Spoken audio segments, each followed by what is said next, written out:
یہ ہے، صحیح بخاری اور مسلم کی روایت ہے، لعلہ یذهب یستغفر فیسب نفسہ، اگر آپ اونگ رہے ہوں گے تو پڑھتے رہیں گے تو تم تو استغفار کرو گے، کہیں اپنے آپ کو تم بد دعائیں نہ دے رہے ہو، گالی نہ دے رہے ہو۔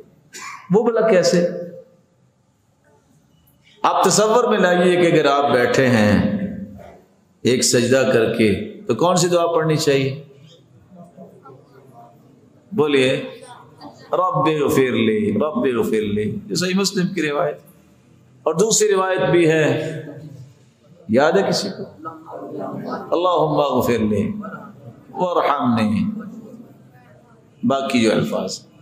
اب پہلے لفظ کو لے لیجیے، اگر آپ تازہ دم ہیں، رب اغفر لی، اے میرے رب مجھے معاف کر دے، کتنی پیاری دعا ہے۔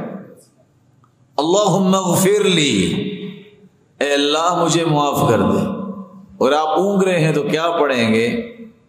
اللہم اغفر لی۔ اگر غائن کو عین بنا دیں گے اس کا مطلب ہوگا یا اللہ مجھے ہلاک کر دے۔ یہی بات اللہ کے رسول سمجھا رہے ہیں، اگر آپ کو اونگ آ رہی ہے، اگر آپ تھک گئے ہیں تو آپ لیٹ جائیں، قرآن پڑھتے ہیں، اللہ سے ہم کلام ہوتے ہیں، تازہ دم ہو کے اپنے اوپر اس قدر تشدد کرنے سے اللہ کے رسول نے منع کر دیا۔